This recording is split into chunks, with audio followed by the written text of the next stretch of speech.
So your Dewalt batteries are not working. You either over discharge them or put them into storage at a low state of charge, and now nothing's happening. When you use them, they won't charge, won't run your tools. I'll show you a couple of different ways to bring them back to life. Let's get right into it. So you put your battery on the charger, you don't get any indicator lights on the factory charger, nothing happens. A good battery, or a battery that's not over discharged, will bring the light on for reference. And if you happen to have a digital multimeter, you can probe the battery to see what's going on. So that battery is 3.9 volts. And then this one right here is showing 4.64 volts, whereas the battery that has some charge in it is showing 19.18 volts. Method 1, jump start. Take a known good battery with some charge in it. I'm going to use 2 jumper leads. These are small gauge wires, 22 gauge stranded. The smaller the better, because we're using the small wire size to limit the current coming from this battery over to the battery that is non-functioning. So I will take the blue lead and connect negative to negative, and then this lead will go positive to positive, basically put them in parallel, taking some charge from the good battery to the battery that is shut down. Now I put the digital multimeter on this battery so I can show you what happens when you do the jump start method. So positive to positive, and you'll bring some voltage over from the good battery. All right, get it up there about 15 volts or so. If your wire starts getting hot, of course, take it off. So I'm gonna get it about 15 volts, and I'm going to remove the jumper. All right, got it at 15 volts. So now this battery has some charge in it. Remove the jumper, don't short nothing out. Now I'm gonna put it on the charger and see if it works. So now I'll take the battery where I jump started it, and I'll put it on the charger to make sure that it's functioning now. Excellent, so that battery is back up and working. So I'll let the charger complete a full charge sequence.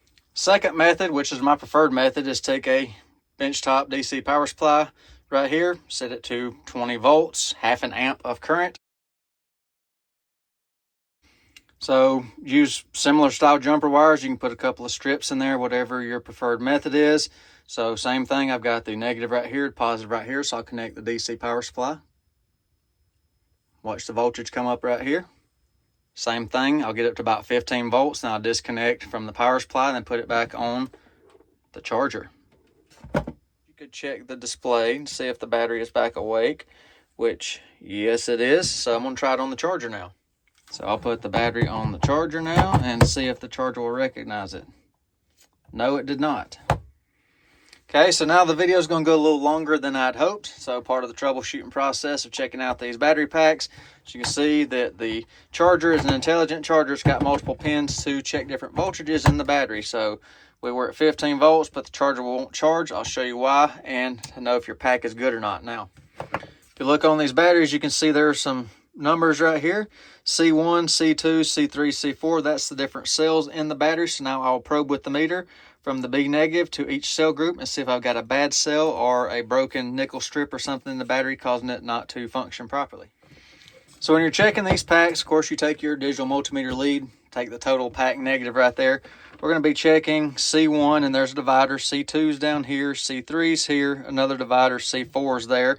So our 3.7 volts per cell C1 will be the first string, and then second string you'll double. C3 would be the third string, triple, and then C4 quadruple. So like 3, 6, 9, 12, if we're using round numbers. So I'll check the first cell group right now. It should be around 3.7 volts. Nothing. So that's indicating to me that cell group number 1 has failed. So cell 2, let's see if cell 2 is still good in this battery. Now this normally would be 7 volts and change right here for cell 2. Only showing 3.7 on C2. That should be double, so that's a dead giveaway that we have a bad cell or other issue in this battery. But I'll just probe along and show you how the values add. So C7 there should be additional 3.7 added on to that. And then the final one right here. So that battery has a cell issue. I hope you found the video helpful today. If it was, please hit that like button. It really helps the channel. And if you're not subscribed, please consider subscribing for more helpful, informative content.